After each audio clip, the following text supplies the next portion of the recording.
Hasan Madina tours and travels का एक ही मकसद हर गरीब और साहिब इस्तिताअत उम्मत मुस्लिमा का हज और उम्रा कम से कम रकम में अदा हो। आपका अपना भरोसेमंद ट्रैवल्स 10 साल से हज उम्रा की खिदमत देते आ रहा है। स्टूडेंट इस्लामिक ऑर्गेनाइजेशन एसआईओ और असीम की जानिब से हैदराबाद के सोमाजीगुड़ा प्रेस क्लब में एक मीडिया कॉन्फ्रेंस करते हुए स्कॉलरशिप के इजरा में ताख़ीर से अक़लियती तलबा को हो रही मुश्किलात पर रोशनी डाली गई और बताया कि ये ताख़ीर तलबा के मुस्तक़बिल को ख़तरे में डाल रही है। इस मौके पर मीडिया से बात करते हुए ज़िम्मेदारान ने वज़ीर आला रेवंत रेड्डी को इस सूरत हाल का संजीदगी से जायज़ा लेने और फौरी मदाखलत करते हुए आरटीएफ स्कीम के तहत स्कॉलरशिप्स जारी करने का मुतालबा किया। स्टूडेंट इस्लामिक ऑर्गेनाइजेशन तेलंगाना और असीम ऑर्गेनाइजेशन की तरफ से प्रेस कॉन्फ्रेंस की गई। जो स्कॉलरशिप का जो मसला है post matric scholarship reimbursement of tuition fees scheme के तहत जो दी जाती थी गवर्नमेंट से, उस मुद्दे पे हम लोग ने आज ये प्रेस कॉन्फ्रेंस की है।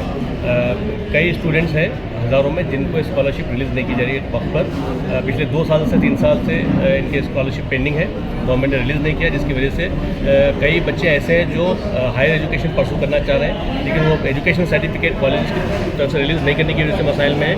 और कई बच्चे ऐसे जो जॉब करना चाह रहे हैं क्योंकि स्कॉलरशिप क्लियर नहीं हुई है, तो वो लोग जॉब भी नहीं कर पा रहे हैं क्योंकि इनके जो सर्टिफिकेट्स है ओरिजिनल वो कॉलेजेस के पास है और कॉलेजेस डिमांड कर रहे हैं कि स्कॉलरशिप या तो गवर्नमेंट क्लियर करे या तो फिर स्टूडेंट्स क्लियर करें। और जितने स्टूडेंट्स ने ये कोर्सेज में एडमिशन लिए वो तमाम गरीब बैकग्राउंड से आते हैं, वो लोग उन लोगों को स्कॉलरशिप दी गई है, इसीलिए वो लोग एडमिशन लिए हैं। स्कॉलरशिप रिलीज़ नहीं करने की वजह से वो लोग बहुत मसाइल में हैं।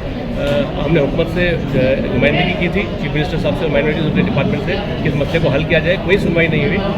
हम आखिरी रास्ता ये कि मीडिया के सामने आए, हम चीफ मिनिस्टर साहब से रिक्वेस्ट करते हैं कि इस मसले को जल्द से जल्द हल करें, प्रायोरिटी दें इसको, ताकि तालीम का मसला हल हो। और तालीम से जुड़ा हुआ मसला है रोज़गार का बच्चों का। अगर इन 2 मसलों को हल नहीं किया जाएगा तो सुनहरा तेलंगाना नहीं बन सकता, सुनहरा सोसाइटी नहीं बन सकती। स्कॉलरशिप जल्द से जल्द रिलीज़ की जाए और कॉलेजेस को इंस्ट्रक्शन दी जाए कि बच्चों के जो सर्टिफिकेट रिटेन किए हुए हैं उसको रिलीज़ करें, उनको फोर्स ना करें स्कॉलरशिप पे करने के लिए। हम ये डिमांड करते हैं कांग्रेस गवर्नमेंट से और रेवंत रेड्डी साहब। ये स्कॉलरशिप कितने साल से रुकी हुई है? पिछले 2 से 3 साल अलग अलग कॉलेजेस के अलग अलग हालात हैं। मेजॉरिटी जो है क्योंकि 2 से 3 साल। कांग्रेस गवर्नमेंट तो आके 1 साल हुआ है, तो इनके जो टेन्योर है इनका 1 साल का, उसमें 1 टर्म की फीस रुकी हुई है जी। बाकी की जो है दूसरे लड़कों की कांग्रेस गवर्नमेंट का जो 1 साल की जो हुकूमत है उसका जो बजट 300 करोड़ रुपया, जो पहले 200 करोड़ रुपया था, उसको 300 करोड़ रुपया रिइंबर्समेंट ऑफ ट्यूशन फीस का गवर्नमेंट ने अलॉकेट किया था। लेकिन साल खत्म होने को 1 महीना ही है, अब तक सिर्फ 41 करोड़ रुपया इसमें से यूटिलाइज़ हुआ है। 300 करोड़ में से सिर्फ 41 करोड़ रुपया यूटिलाइज़ हुआ है। इसका मतलब ये है कि हुकूमत उसमें फेल रही है।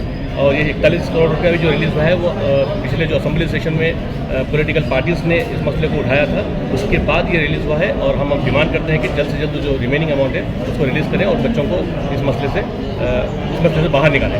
కేవలం సర్టిఫికెట్లు లేకపోవడం వల్ల తన కెరియర్ మొత్తం లాస్ అవుతుంది. దీనికి ఒకే ఒక కారణం గవర్నమెంట్ తరపు నుండి చేస్తున్న డిలే. దీనివల్ల స్టూడెంట్ ఇస్లామిక్ ఆర్గనైజేషన్ మరియు అజీమ్ ఒక ఆర్టీఏ తీసి అందులో ఉన్న నంబర్స్ ఏవైతే ఉన్నాయో, ఎంత బడ్జెట్ గత 5 ఇయర్స్లో ఎంత బడ్జెట్ అలొకేట్ అయింది, ఎంత రిలీజ్ అయింది, ఇన్ఫర్మేషన్ ఇద్దామని మేము చూసినైతే ఆ నంబర్స్ చాలా షాకింగ్గా వచ్చాయి. ఆ నంబర్స్ ఇప్పుడు మేము ఆర్టీఏ రిపోర్ట్ ఏదైతే ఉందో మీ ముందు మేము పెట్టబోతున్నాం. 22-23లో 200 crores ఎలొకేట్ అయితే కేవలం 117 crores మాత్రమే ఎక్స్పెండిచర్ జరిగింది. ఇక్కడ దాదాపుగా 84 crores ఆపివేశారు. 23-24లో 236 crores ఎలొకేట్ అయితే కేవలం 120 crores మాత్రమే ఎలొకేట్ చేయడం జరిగింది, ఎక్స్పెండిచర్ చేయడం జరిగింది. ఇక్కడ కూడా 100 కోట్లకు పైగా ఆపివేయడం జరిగింది. 24-25లో అయితే ఇది మరీ షాకింగ్. రేవంత్ రెడ్డి గారు సీఎం కాంగ్రెస్ ప్రభుత్వంలో రాకముందు మేము ప్రభుత్వంలో వచ్చిన వెంటనే మైనారిటీలకు కానీ వెనుకబడిన స్టూడెంట్స్ వారికి కానీ వెంటనే మేము స్కాలర్షిప్ రిలీజ్ చేస్తామని చెప్పారు. కానీ 24 వచ్చిన 1 year తర్వాత కూడా 24-25లో 300 crores ఎలొకేట్ అయినాయి. అందులో 225 crores ఎక్స్పెండిచర్కి కోసం రిలీజ్ అయినాయి. కానీ కేవలం 41 crores మాత్రమే ఇప్పటిదాకా ఎక్స్పెండిచర్లో రావడం జరిగింది, స్టూడెంట్స్కి ఆ కాలేజ్లకి చేరడం జరిగింది.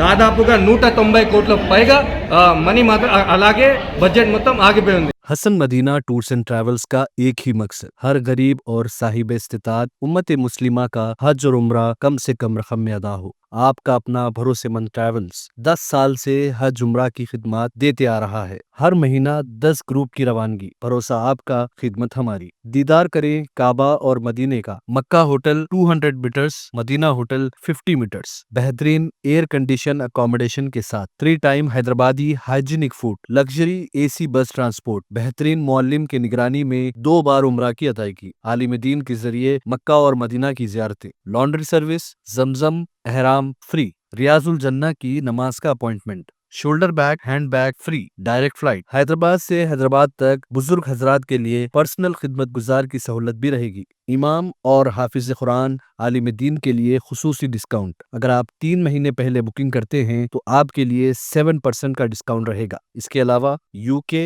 यूरोप, ऑस्ट्रेलिया, यूएसए के स्टूडेंट्स और B1 B2 वीजा की सर्विस सक्सेस गारंटी के साथ रहेगी। Hasan Madina tours and travels, Subhan colony, Ballaguda, beside Marvel palace, Hyderabad.